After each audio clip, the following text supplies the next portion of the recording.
Most important tables in biology. Biology में जो important tables हैं उनको जरा हम देख लेते हैं। क्वेश्चन पूछा गया और इस बार भी आने के मैक्सिमम चांसेस हैं। फॉर एग्जांपल अगर मैं बात करूं क्लोरोफाइसी के मेंबर की, ग्रीन एल्गा की, या पियोफाइसी की ब्राउन एल्गा की, या फिर रोडोफाइसी रेड एल्गा, तो अब इनके जरा हमको एक एक कंपोनेंट को डिस्कस करना है। जैसे पिगमेंट पे अगर मैं बात करूं, as well as erythrin word red से रिलेटेड है, तो रेड एल्गा में फाइको इरिथ्रिन होगा। हेलो डियर स्टूडेंट्स, आप सभी का स्वागत है आप सभी के प्यारे से लर्निंग प्लेटफॉर्म अड्डा 247 पे, और मेरा नाम है परमवीर सिंह और आज हम कवर करने वाले हैं most important tables in biology. Biology में जो इंपॉर्टेंट टेबल्स हैं उनको जरा हम देख लेते हैं जिनसे क्वेश्चन बनने वाले हमारे नीट के एग्जाम में। चलिए शुरुआत करते हैं। तो यहां पर देखिए, ये हमारी सबसे इंपॉर्टेंट वाली टेबल जिससे रिपीटेडली मल्टीपल ईयर में क्वेश्चन पूछा गया और इस बार भी आने के मैक्सिमम चांसेस हैं। 2 से 3 क्वेश्चन आप देखोगे, यहां से 3 क्वेश्चन फिक्स हैं, यहां से बन जाएंगे। मतलब अभी जो सीरीज ऑफ टेबल्स मैं बता रहा हूं इससे आप यहां पे देखेंगे, यहां पे मेंशन किए गए हैं एल्गी के क्लासेस, यहां पे मेंशन किए गए हैं एल्गी के क्लासेस। तो आप देखेंगे एल्गी की जब भी बात होगी तो आप नोटिस करोगे 3 हमारे पास क्लास है इनकी। कौन कौन सी 3 क्लास है भाई? क्लोरोफाइसी, पियोफाइसी और हमारे पास कौन है भाई? रोडोफाइसी। तो ये हमारे पास 3 क्लासेस हैं और इन तीनों ही क्लासेस के कुछ कैरेक्टरिस्टिक फीचर है जिनको हमको जानना है। फॉर एग्जाम्पल अगर मैं बात करूं क्लोरोफाइसी के मेंबर की, ग्रीन एल्गा की, या पियोफाइसी की ब्राउन एल्गा की, या फिर रोडोफाइसी रेड एल्गा की, जिनको कॉमनली हम ऐसे ही बोलते हैं कि रेड एल्गी, ग्रीन एल्गी और ब्राउन एल्गी। तो अब इनके जरा हमको एक एक कंपोनेंट को डिस्कस करना है। जैसे पिगमेंट पे अगर मैं बात करूं तो ए सब में कॉमन है, यहाँ पे बी होगा, यहाँ पे सी होगा और यहाँ पे डी होगा। As well as erythrin word red से रिलेटेड है, तो रेड एल्गा में फाइको इरिथ्रिन होगा और उसी के साथ फ्यूकोजेंथिन ये आपको ब्राउन एल्गी में एक्स्ट्रा आपको मेजर पिगमेंट के तौर पर देखने को मिल जाएगा। नेक्स्ट आगे बढ़ते हैं। तो ये हमारे क्या हो गए? पिगमेंट हो गए, कॉमन नेम हो गए हमारे पास, पिगमेंट हो गए हमारे पास। अब इनके हम स्टोर्ड फूड के फॉर्म में बात करते हैं कि किस फॉर्म में स्टोर हमारे यहाँ पे फूड होता है। इस पे अक्सर क्वेश्चन बन जाता है। तो देखो, ग्रीन एल्गी में सिंपली स्टार्च के फॉर्म में होता है, जैसे प्लांट के केस में होता है, अदर प्लांट के, हायर प्लांट के केस में होगा। एल्गी में जो ब्राउन एल्गी है, यहां पे आप नोटिस करेंगे कि मैनिटॉल प्लस लेमिनेरिन स्टार्च आपको देखने को मिलेगा, लेमिनेरिन मेंशन करिए। और तीसरे केस में फ्लोरिडिन स्टार्च, फ्लोरिडा रेड से रिलेट कर सकते हो, यहां पे आपको फ्लोरिडिन स्टार्च मिलेगा। दैट इज वेरी इंपॉर्टेंट, जहां से क्वेश्चन बनने के मैक्सिमम चांसेस है कि फ्लोरिडिन स्टार्च और laminarin condition. As well as इसी के साथ साथ इस वाले पार्ट को भी जरा ध्यान से देखना कि इसके सेल वॉल के कंपोजिशन में क्या क्या होगा। रेड एल्गी में आपको देखने को मिलेगा cellulose plus pectin plus polysulphate Easter. वहीं पे ब्राउन एल्गी में मिलेगा सेल्यूलोज प्लस एल्गिन। एल्गिन बहुत इंपॉर्टेंट है, आप कमेंट सेक्शन में बताओ एल्गिन की इंपॉर्टेंस क्या है। What is importance of algae? Algin, ALGIN, algin कैसे काम करता है? इसका इकोनॉमिक इंपॉर्टेंट है, बहुत इंपॉर्टेंट पार्ट है ये, राइट। इसका इकोनॉमिक इंपॉर्टेंस भी पूछा जाता है, कमेंट सेक्शन में बताना। और यहाँ पे तो आप देखोगे सेल वॉल में आपको सेल्यूलोज ही मिल जाएगा। फाइनली यहां से इंपॉर्टेंट क्वेश्चन बनते हैं, इजीली याद भी हो जाता है कि फ्लैजिला कितने हैं। तो ग्रीन एल्गी में आपको देखो 2 से 8 मिलेंगे, एपिकल मिलेंगे। ब्राउन एल्गी में आपको नॉर्मली 2 मिलेंगे, लेटरल मिलेंगे और अनइक्वल होंगे। और रेड एल्गी में तो होते ही नहीं, सिंपल है। नेक्स्ट देखो, यहाँ पे मोस्टली फ्रेश वाटर में, और ये दोनों जो ब्रैकिश वाटर है या फिर हमारा जो सॉल्ट वाटर है उसमें ज्यादा मिलेंगे सारे के सारे, ऑलमोस्ट हर जगह। बट अकरेंस अगर बात करें तो ग्रीन एल्गी की ज्यादा फ्रेश वाटर में है और ब्राउन और रेड की आपको मेरीन वाटर में ज्यादा मिलेगी। सो ये एक इंपॉर्टेंट टेबल है जिससे आप नोटिस करोगे कि क्वेश्चन बन जाएंगे, राइट।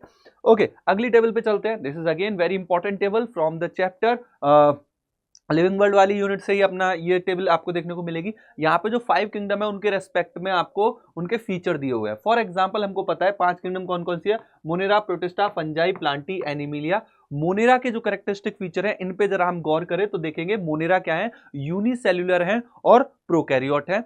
और प्रोटिस्टा क्या है? यूनिसेल्युलर है, यूकैरियोट है। सबसे पहली इन दोनों के रेस्पेक्ट में ये बात याद रखना कि ये यूनी दोनों के दोनों हैं, बट ये पीके हैं एक और एक ईके है, राइट। एक क्या है? पीके और एक ईके है, यस। ये क्या है? प्रोकैरियोट है और ये यूकैरियोट है। ये एक मेजर डिफरेंस है। सिमिलरिटी डिफरेंस दोनों में क्या है कि यूनिसेल्युलर दोनों है, और डिफरेंस क्या है? एक प्रोकैरियोट है और एक यूकैरियोट है। नेक्स्ट आ जाओ सेल वॉल कंपोजिशन के रेस्पेक्ट में। तो यहाँ पे देखोगे नॉन सेल्यूलोजिक आपको देखने को मिलेगी, मतलब यहाँ पे पॉलीसेक्राइड और अमाइनो एसिड भी देखने को मिल जाएंगे। सेलुलोज की नहीं देखने को मिलेगी, और यहाँ पे तो कुछ में ही प्रेजेंट होती है, राइट। और प्रेजेंट होती है तो फिर वो भी डिफरेंट डिफरेंट केस वहां पे देखने को मिलेंगे। जैसे यूग्लिनॉइड की बात करो तो वहां पे नहीं होती, वहां पे पेलिकल जैसा स्ट्रक्चर प्रेजेंट होता है प्रोटीनेसियस, तो यहाँ पे कुछ के केस में प्रेजेंट है, ये वाली बात है, राइट। अगर आगे फंजाई में देखे तो यहाँ पे फंगस में इंपॉर्टेंट काइटिन के फॉर्म में प्रेजेंट रहती है। नेक्स्ट यहाँ पे सेलुलोज की होती है और यहाँ पे कंप्लीटली एब्सेंट ही होगी। अगला कैरेक्टर अगर मैं न्यूक्लियर मेम्ब्रेन की बात करूं तो यहाँ पे एब्सेंट है, बाकी सब में प्रेजेंट होगा, राइट। बॉडी ऑर्गेनाइजेशन इन दोनों की सेल्यूलर है, बाकी लूज टिश्यू और फिर ऑर्गन सिस्टम देखने को मिलेगा। नेक्स्ट है मोड ऑफ न्यूट्रिशन। अगर आपसे क्वेश्चन पूछ लिया जाए सबसे ज्यादा डाइवर्स मोड ऑफ न्यूट्रिशन आपको कहां मिलेंगे, तो मोनेरा में ही मिलेंगे, याद रखना। मेटाबॉलिक डाइवर्सिटी यहाँ पे होती है, यहाँ पे ऑटोट्रॉप भी होंगे, हेटेरोट्रॉप भी होंगे। ऑटोट्रॉप में फोटो ऑटोट्रॉप, कीमो ऑटोट्रॉप भी होंगे, राइट। हेटेरोट्रॉप में भी डिफरेंट डिफरेंट टाइप के हेटेरोट्रॉप आप पे कंडीशन मिल जाएगी। तो सबसे ज्यादा अगर मेटाबॉलिक डाइवर्सिटी अगर कहीं पे मिलेगी, body organisation simple, metabolic diversity बहुत ज्यादा, राइट। यहां पे अगर आप आएंगे इधर केस में तो ये ऑटोट्रॉपिक भी हो सकते हैं, हेटेरोट्रॉपिक भी हो सकते हैं, but comparatively come metabolic diversity मिलेगी। यहां पे आप देखोगे हेटेरोट्रॉपिक ही होंगे और उसमें भी सेप्रोफाइट और पैरासाइट ज्यादा होंगे। यहां पे दिस इज इंपॉर्टेंट कि ये ऑटोट्रॉफ है, और यहाँ पे हेटेरोट्रॉफ होंगे और वो भी होलोजोइक होंगे, कुछ कुछ सेप्रोफिटिक भी हो सकते हैं, बट मेनली आपको होलोजोइक देखने को मिलेंगे, right. So this is a comparison chart from the unit diversity in the living world. इस यूनिट से ये एक इंपॉर्टेंट चार्ट बोल सकते हैं भाई, इससे क्वेश्चन आ सकता है, एक क्वेश्चन यहां से आपको देखने को मिल सकता है। पिछली वाली यूनिट, इस यूनिट से डेफिनेटली एक क्वेश्चन बनेगा, कोई शक वाली बात ही नहीं है। आगे देखिए, एक और इसी यूनिट से एक और टेबल की हम बात कर सकते हैं। ये टेबल भी काफी इंपॉर्टेंट है, और इसमें जरा देखिए बायोलॉजिकल नेम, मैन का, हाउस फ्लाई का, मैंगो का और वीट का, इन चारों की बात की गई है। तो यहाँ पे जीनस अगर देखें तो होमो, मस्का, मैंगीफेरा एंड ट्राइकम एस्टिवम अपन ऐसे मेंशन करते हैं, ट्राइकम एस्टिवम। तो ये आपको जीनस दिए हुए हैं, आपको यहां से क्वेश्चन पूछा ही नहीं जाएगा, क्वेश्चन आएगा इनके इन वाले पार्ट से, और जहां से आप कंफ्यूज हो गए, राइट। आपको ये तीनों चीजें याद रखनी है, फैमिली, ऑर्डर एंड क्लास, क्योंकि आपको ये सारे ये याद रहेंगे, आपको जीनस याद रहेगा, बायोलॉजिकल नेम, कॉमन नेम दे देगा। आपसे जो चीजें पूछी जाएंगी वो फैमिली, ऑर्डर और आपका क्लास पूछा जाएगा। तो देखो सबसे पहले आप क्लास याद करो, this is very very important to remember this one, क्योंकि ये थोड़ा सा इजी हो जाएगा।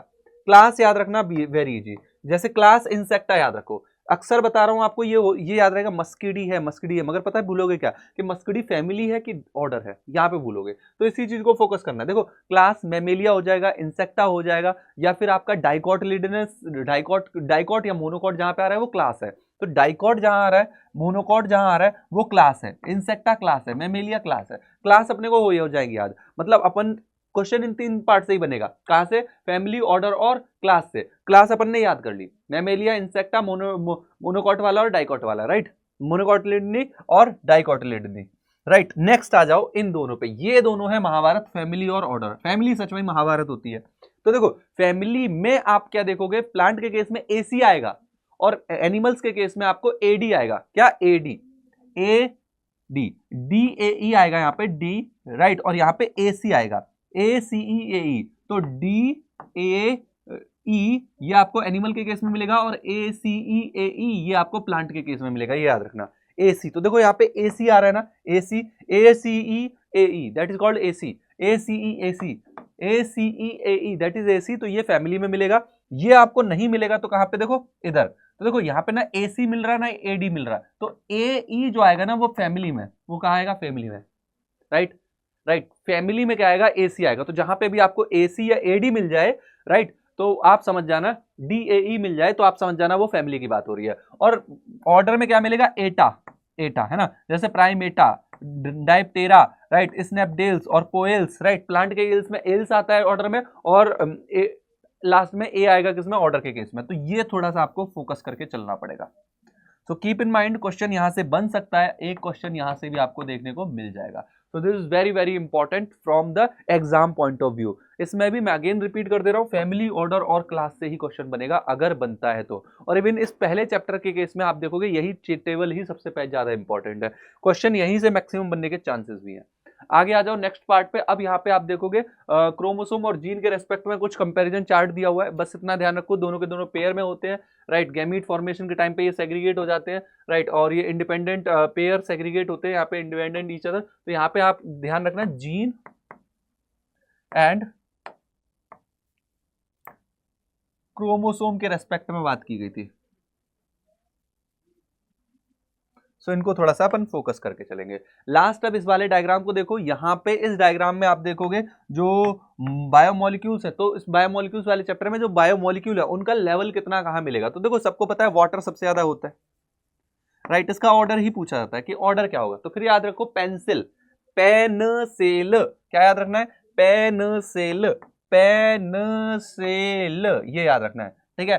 PNCL, PNCL ऐसे याद रखो, PNCL, ये ऑर्डर पूछा जाता है, याद रखना। इस पे अगर क्वेश्चन बनेगा तो इस तरीके से बन जाएगा, राइट। अब यहाँ पे परसेंटेज मेंशन कर दो, वाटर आपका 70 to 90% है, राइट, यस, आपको 90% ये मिल जाएगा, राइट। इवन 72 मेंशन करो, नहीं तो 90 सीधा सीधा 90 लिखना उतना बेहतर नहीं है। 70 to 90 आपको ये मिल जाएगा। फिर आपको क्या मिलेगा, 10% के करीब क्या मिल जाएगी, प्रोटीन मिल जाएगी, राइट। फिर आपका N मिलेगा, मतलब ये 5 से 7% के बीच में ये मिल जाएगा। कार्बोहाइड्रेट आपको 3% मिल जाएगा। फिर आपको लिपिड मिल जाएगा, लिपिड आपको क्या मिल जाएगा, लिपिड आपको 2% मिल जाएगा, राइट। फिर फाइनली आयंस मिल जाएंगे 1%।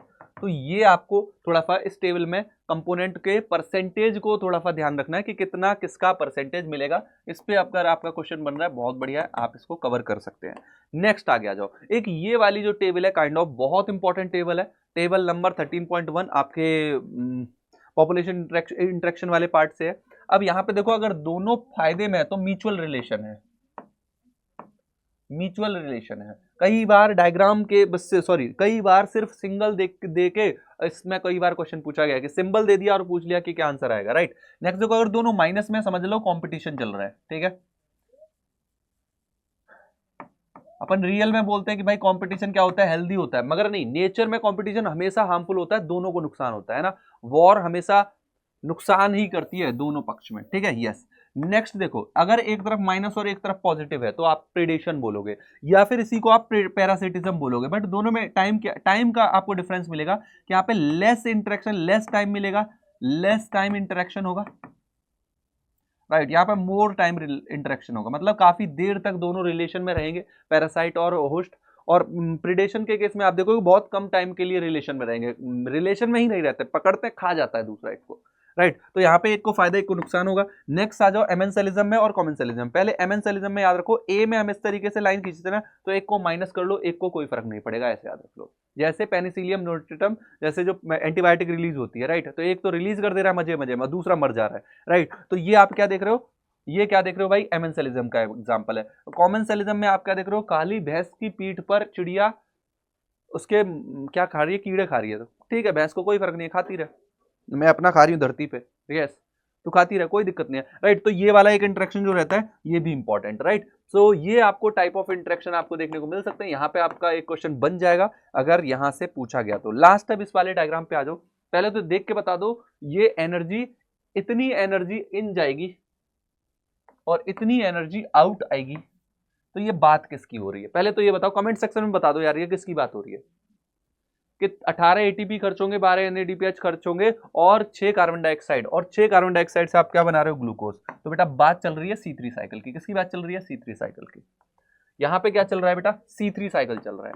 C3 साइकिल सबसे easy cycle, common cycle, very simple cycle, yes, वो साइकिल जिसको चलाते समय तुम कभी नहीं गिरोगे, यस। देखो होता क्या है, यहाँ पे RUBP होगा, ये क्या करेगा, एक कार्बन डाइऑक्साइड को लेगा, किसमें कन्वर्ट हो जाएगा, फॉस्फोग्लिसरिक एसिड में, वो किसमें कन्वर्ट होगा, ग्लिसरॉल 3 फॉस्फेट में, वो किसमें कन्वर्ट हो जाएगा, रीजनरेट हो जाएगा RUBP में। मगर यहाँ पे दो दो मॉलिक्यूल बनेंगे, 3 कार्बन के होते हैं। इस वाली स्टेप पे एक कार्बन फिक्स हो जाएगा, एक कार्बन फिक्स। यहाँ पे एनर्जी कितनी लगेगी, 2 ATP इधर लगेंगे, 2 NADPH लगेंगे, प्लस यहाँ पे रीजनरेशन में 1 ATP लगेगा। तो हमेशा याद रखेंगे, एक कार्बन को फिक्स करने के लिए आप नोटिस करोगे कितनी एनर्जी लग रही है, एनर्जी लग रही है एक कार्बन को फिक्स करने में 3 ATP और 2 NADPH। इस बात को आप ध्यान रखना। अब जितने भी कार्बन फिक्स करने, इसी के रेस्पेक्ट में आपको क्या करना है भाई, इसी के रेस्पेक्ट में आपको एनर्जी प्रोवाइड करनी है। तो ये थी कुछ इंपॉर्टेंट टेबल जो एनसीईआरटी में दी हुई है, एंड मैंने इनको यहाँ पे समराइज किया है। होपफुली आप इनसे अगर क्वेश्चन बनते हैं तो डेफिनेटली कर भी पाओगे, एंड इसी तरीके के और भी सेशन आपको मैं बराबर यहाँ पे डिलीवर करता रहूंगा। बट बेटा टाइम बहुत कम है, keep in mind, rapid revision करो अपना, ठीक है, बहुत जल्दी जल्दी चीजों को देखो। लास्ट 2-3 दिन बचे हैं, राइट, 2 दिन बचे हैं खाली, इनको प्रॉपरली यूटिलाइज करो and definitely you will achieve your goal, और आप क्रैक करोगे नीट के एग्जाम, अपने पे विश्वास रखना है।